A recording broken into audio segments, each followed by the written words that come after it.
Hello, everyone. Welcome to the lecture.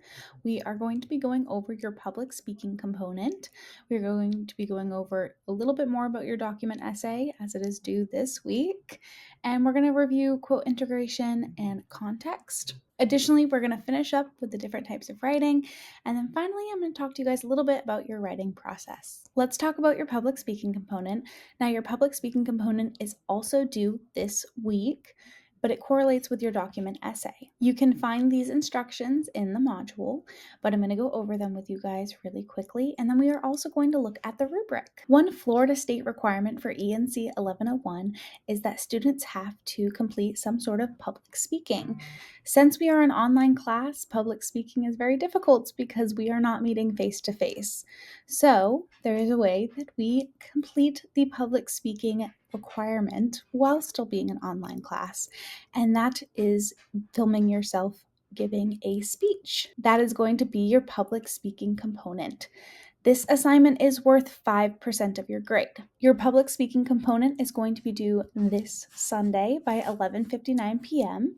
Alongside your document essay. You guys have been focusing on your document essay, and the reason that this has not been introduced earlier is that it is based off your document essay. So I wanted you guys to mainly focus on your document essay last week so that you would have a strong base to go into this week, completing your document essay and working on your public speaking component. For your public speaking component, you will be completing a 5-minute oral presentation on what you learned from your document essay. You will share what you learned and what you wrote about for your document essay, and you will record yourself giving your speech and then upload it to the Dropbox in week 7. As I said before, the public speaking component is going to be worth 5% of your overall grade, which means that the combination of your document essay and your public speaking component equals 20% of your final grade. Let's go through the requirements real quick. So the first requirement is that your public speaking component must be a minimum of 5 minutes long, but it can be no longer than 6 minutes. The Dropbox for your public speaking component is going to be a discussion board, so you will be sharing your video with the entire class. This helps simulate as if we were in a regular classroom doing public speaking in front of one another. Your presentation must cover the following elements. First, you're going to explain the career you explored in your document essay and tell your classmates about the career that you chose to explore for your assignment. You must also cover all of the main topics from your document essay. That will be each of your body paragraphs, which should correlate with the bullets that are in your document essay instructions. After you will go over the main topics of your body paragraphs, you are going to talk about how your attitude towards the career feels after doing research. Are you feeling more excited about it? Are you feeling more nervous? What stood out to you about the research? Explain how you are feeling about your chosen career. And lastly, you will give an opportunity for the audience to ask questions. Now, since this is not a live classroom and we are not doing this on Zoom, and instead you guys are uploading, you will simply pose the question at the end of your presentation. Thank you all for listening. Does anyone have any questions? If anyone does ask a question in response to your video, you then must go into the discussion board and answer those questions. And lastly, your video must include subtitles. Now, there is a system in Canvas that will generate subtitles for your video, and there are instructions in the module to guide you through. If you have any questions with how to create subtitles for your videos, please reach out and I am more than happy to show you. The time, effort, and research that you did last week to get yourself prepared for your document essay is going to support you as you continue on to your public speaking component. So make sure that you are feeling comfortable with the document essay requirements, as the document essay will correlate strongly with this assignment, and any misunderstanding may carry over to your public speaking component. I am here if you have any questions. Please do not hesitate to reach out. As I already said, the combination of your document essay and your public speaking component is worth 20% of your grade. So if you have any questions, it's better to ask now and get them answered before you submit. Now I want to show you guys the rubric which you are going to be graded by so you understand the expectations for the public speaking component. The first is that the presentation falls within the required time domain. What that means is you met the minimum of 5 minutes that's needed for your presentation, but you do not go over 6 minutes. The largest component you will be graded on is if your presentation includes all the required components of a research project. So that basically means, are you sharing your main topic and your findings for every single bullet that you wrote on for your document essay? The next portion of the rubric states presenter fulfills public speaking best practices as outlined in this week's course content: eye contact, appropriate volume, pacing, etc. Speaker's face is clearly visible in the frame and voice is clearly understandable. I am going to talk about the public speaking component expectations on the next slide. So then we move on to the last two portions of the rubric that you'll be graded on. Presenter allows time for audience questions and answers as appropriate. And again, what this means is at the end of your presentation, you say, thank you guys for listening. If you have any questions, please let me know. Or something along those lines. You basically pose an open forum for your audience to ask questions. Your classmates can then post questions in the discussion board, and you're required to go in answer those questions. Your answers can be written. And the last criteria you are graded on is including video subtitles. Again, there is a link in the module that explains how to use a Canvas system to create subtitles for your video. Let's discuss public speaking expectations in relation to the actual recording of your presentation. Aim to have good eye contact with the camera, or I know sometimes that's a little weird to stare at a little light, so if you stare at where you are being recorded in yourself, that is okay as well. Just as you would in a classroom, you want to avoid reading from your notes. They are great things to reference as you are speaking, but you want to ensure that most of the time you are not reading from them. Speak at an appropriate volume. And try not to be too loud and try not to yell, but more importantly, do not talk too quietly that the system cannot pick up what you are saying, and then it impacts your speech. Try to be clear and calm in your pacing. Try not to talk too fast. Do not stress out if you say or pause for a second, as that is completely normal. What you don't want is an extended period where you pause. So if you do say or forget what you want to say for a second, that is completely normal. Like I said, you just want to try to push through and keep going, and do not let that pause extend for too long. Speak clearly and confidently. And lastly, ensure that you are clearly visible in the camera. And at the minimum, you must have what I have. I need to be able to see shoulders and face. I understand some of you may want to sit as you record at a desk, and that is okay. If you would prefer to stand, that is also okay. But you need to make sure that you are clearly visible in the camera. A few little tips or notes for myself. It may help to pretend that you are going to a job interview or you are standing in front of a classroom. Think about how you wish to present yourself if you are in that situation. Additionally, I know that all environments may not be completely silent. You may have pets or other people living with you, and small noises are not going to be a huge deal. You just don't want any major interruptions. I understand the realistic nature of us doing an online class, and that you are recording this from your home, and that there may be external noises that are completely out of your control. However, try to create an environment that is going to be best for you to conduct your recording. Similarly, a pause, repeating yourself, forgetting what you were going to say and needing a second to recollect is not going to be a significant issue. As long as you are making sure that you are hitting all the criteria that needs to be covered in your speech and staying within the time frame, then you will be fine. Just think about how you would speak if you were in front of a classroom full of your peers, or how you would speak if you were going to a job interview. Try to be calm, try to be confident, and remember that this is practice for public speaking, and I am not expecting perfection with this. Just try your absolute hardest.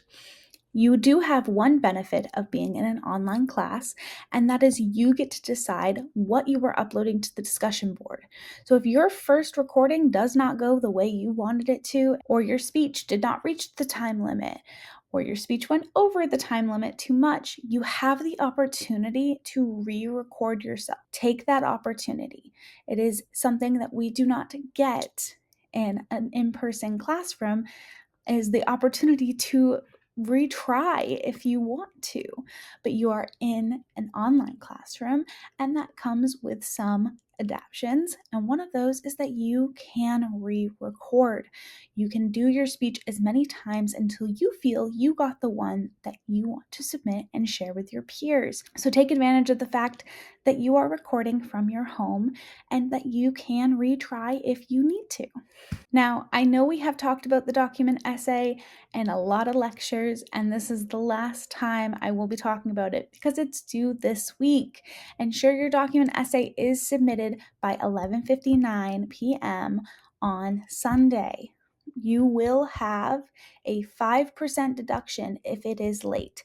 So if it is submitted at 12:05 or if it's submitted at 8 a.m. on Monday morning, then you will have a 5% deduction.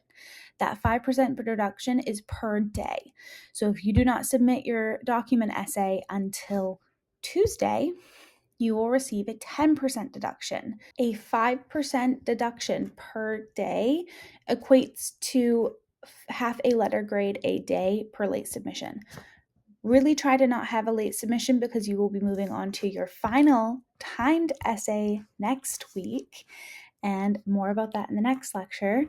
But you want to ensure you have completed your document essay so that you can complete your public speaking component on your document essay. So we are going to go over the document essay instructions again very quickly. And again, if you have any questions, please reach out. The earlier you reach out, the better. It gives me the most time to be able to help you to make sure that we get you where you need to be for this essay. You also need a minimum of 3 sources. Ensure your sources are credible. Remember the standard that we have for our sources. One article must come from the PSC library, and you have probably already found this for your discussion last week, but that is a strong database to find sources for your document essay. All of your sources must have an author, a title, a publisher, a working URL, and be published in the last 10 years. Aim for peer-reviewed sources for the strongest credibility. All your sources must be verifiable and properly cited. Again, if you are using the databases through the library, they are most likely going to offer you citations. However, it is your responsibility to verify that those citations are correct. If you are still having issues with bibliographic citations, please reach out before the document essay. MLA is a significant portion of your grades, and not having correct bibliographic citations and in-text citations is going to significantly impact your grade. Which leads me right to the next point, which is to quote, paraphrase, and summarize ethically. Make sure you are using signal phrases, quotation marks, and in-text citations as needed. You must have a works cited page with proper bibliographic citations in MLA. Additionally, your entire paper must be properly formatted in MLA. See the annotated feedback I have, and please watch the additional lecture on paper formatting that you guys are going to get this week. Ensure you edit your work. Pay attention to formatting, structure. Use academic wording. Do not use any slang. Make sure you have a formal tone. Review for grammar and punctuation. Look at the design of the document, the formatting of the document, and the cohesion and unity of your ideas. You want to have strong transition sentences that segue your ideas. You want to have clear topic sentences that state what your paragraph is about. You want to have proper quote integration, and you also want to make sure you are supplying enough context and you are clearly explaining to your reader why your quote ties back to your idea. Paying close attention to all of these elements and editing your paper is going to lead to success. Read through all the instructions carefully and reach out if you have any questions. And again, the earlier the better. Quote integration you guys have seen before, but I am going to go through it real quickly to ensure that you guys are understanding the expectations for what your quotes should appear as within your writing. So the quote that we are using is "Good writing is strong thinking and relatively error-free prose." And this is written by Newman, who writes your ENC 1101 textbook. So examples of quote integration read: Newman, the author of a book for students learning academic writing, argues good writing is strong thinking and relatively error-free prose. The second one reads: a belief that good writing develops from strong thinking and error-free prose is urged by Newman for students learning academic writing. As you can see in both of these quotes, we have Newman's name and we have some context. The first example has a longer quote, and the second example has snippets from the original quote. But we have context in both of these situations. The quote is not dropped in, and what a quote drop means is that there is no context. The only thing in the sentence or line is the quote itself. So you would finish your sentence, period, and then it would do a quotation mark. Here's the quote, period, quotation mark, and then you're on to the next. And that's called quote dropping because you are quite literally dropping a quote in with no context. Now, even if you try to provide context in the sentence before and the sentence after, it is still not entirely clear. So you want to make sure that your quote integration is strong and properly formatted.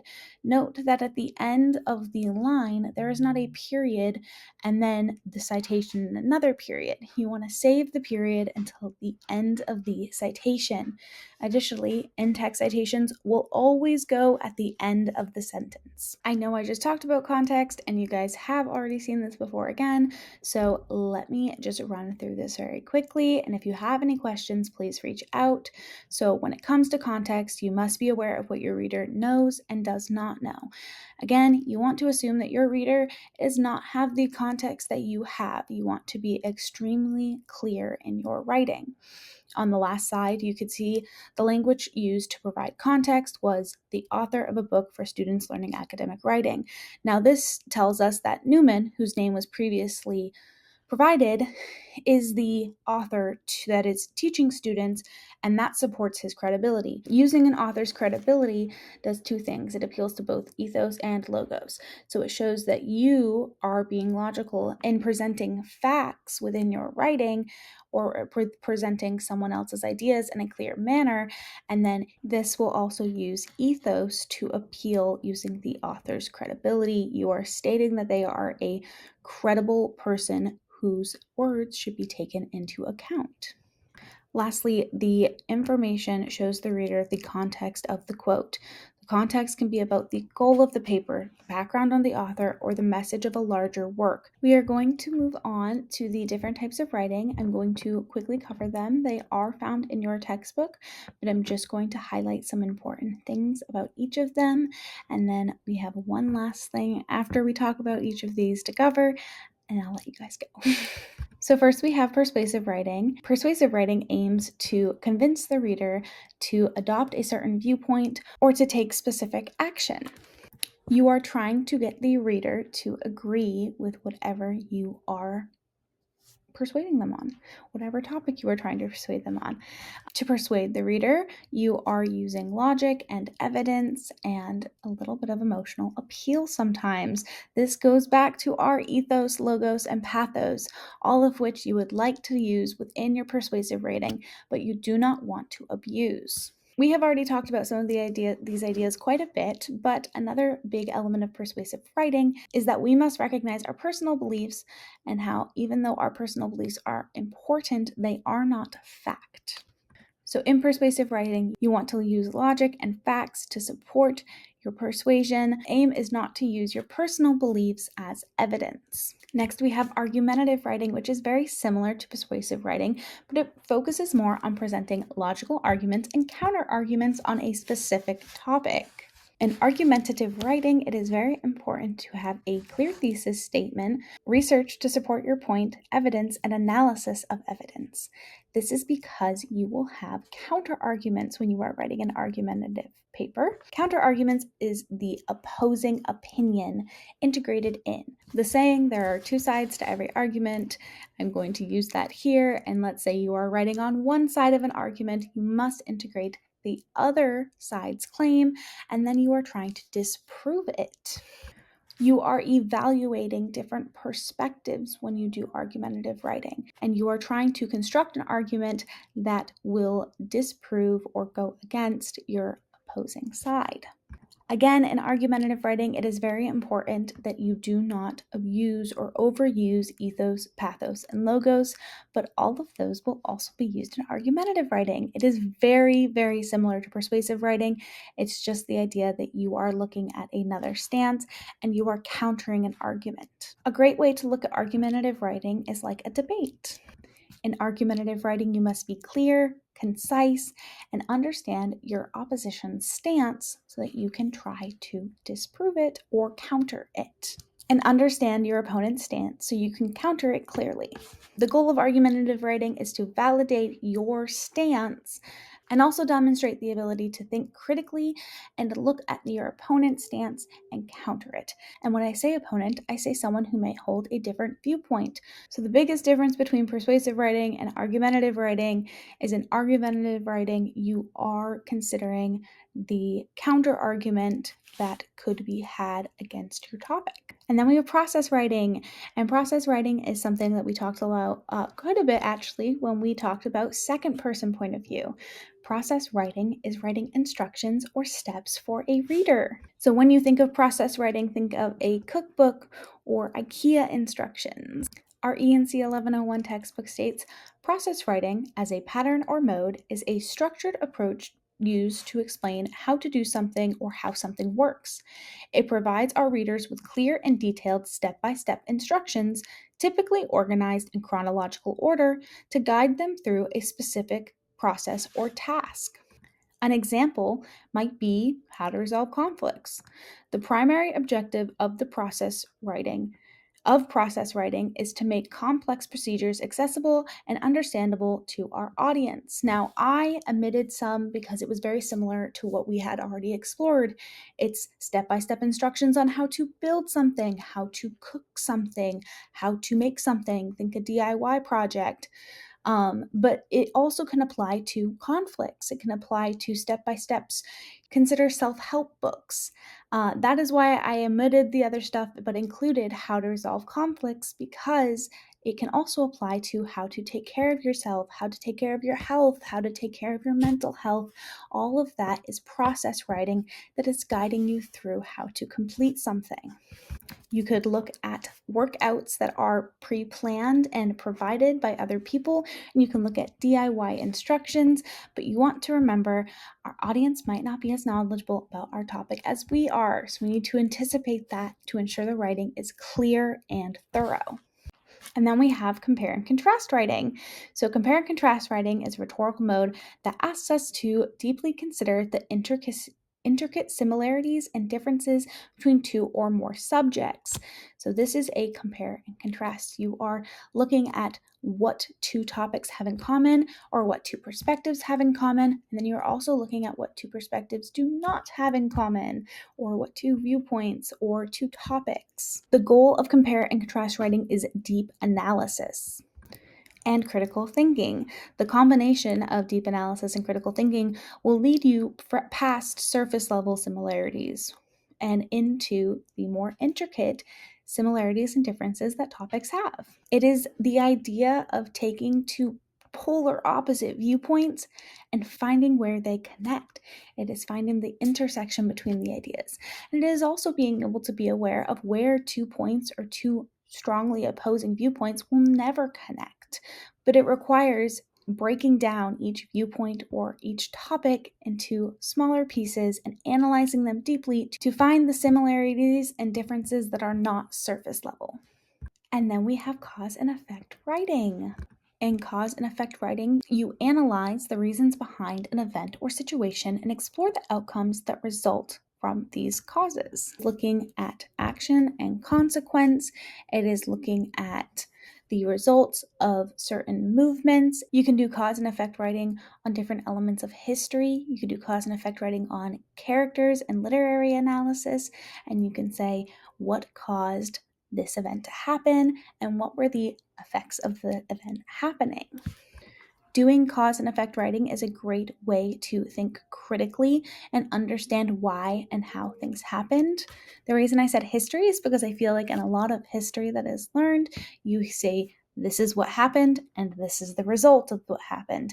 And we have seen that same idea of here's the revolution and here's what happened because of the revolution. You can present different arguments on why you think things happened the way they did, on what the lasting effect that you believe certain movements had. As a general rule, cause and effect writing will enhance your overall analytical and critical thinking skills. And lastly, we have definition writing.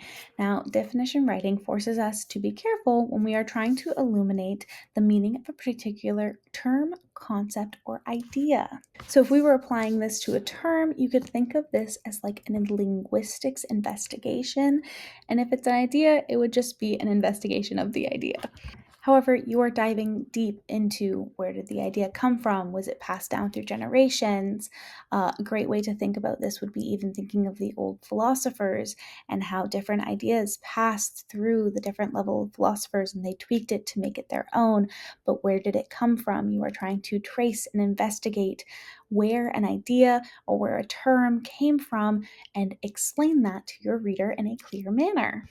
Definition writing involves breaking down the term into essential components, exploring its origins, and discovering its various contexts and usages. Real life examples, anecdotes, and analogies can be used to support the exploration to make the definition you are trying to provide understandable for your reader. Definition writing serves as the foundation for clear communication. Your next lecture is on your final exam, and you also have a short lecture on paper formatting. But this is where I leave you guys in terms of teaching you guys about writing itself. And if there is one thing I want you guys to try to take away from this class, it is figuring out your writing process. Everyone is going to have a different writing process. It is very uncommon for two writing strategies to be the same. Some people are going to prefer free writing over mind mapping, and alternately, some people are going to prefer outlining to free writing. And when it comes to writing, some people are going to want to just write the whole thing, write a whole rough draft and have it be awful. Some people are going to want to research first. Some people are going to want to edit as they go, and others will want to save all of their editing till the very end. But I want you guys to get familiar with your process. And through this course, I hope you have been. I hope you have found these strategies helpful, and I hope you have found the editing tips helpful, and I hope you are getting more comfortable for what your writing process looks like. And I provided you guys with some editing strategies, but there are more out there. There are whole books on editing. To help you succeed academically, I urge you guys to figure out what your writing style is. Some people prefer to research as they go, some people prefer to research prior, and it is up to you to figure out what system of writing works best for you. But think about everything you have learned this semester. Do you prefer to start with a clear thesis statement, or do you want to just write some ideas down and see where it leads you and then come back and create a clear thesis? Do you want to outline your entire paper first, or do you want to just have a completely train of thought rough draft that you can then go in and use? Do you want to use mind mapping to come up with ideas? Do you like brainstorming? What editing style works best for you? Think about all of these things and try to walk away from the class with a process that you feel comfortable with. And your process does not have to be set in stone. It will develop as you continue writing. As you continue to grow academically and in your careers, your writing will change, and the writing process that you have will also adapt. But as this class is ending, think about your writing strategy and think about what works best for you. And that way, when you go in to do your final exam, you know the process you want to take to succeed at it. Thank you guys for watching. I just want to state again, if you have any questions about the document essay, please reach out. I am more than happy to look over excerpts or in-text citations, bibliographic citations, if a source is credible or not, prior to you guys submitting your document essay. I believe in you guys. I know you can do it. Reach out early if you have any questions. I am happy to even set up office hours this week if some of you need to get a one-on-one over Zoom to feel comfortable for the document essay. I am here to guide and help in any way I can. And if you have any questions at all, please do not hesitate to reach out. Thank you guys.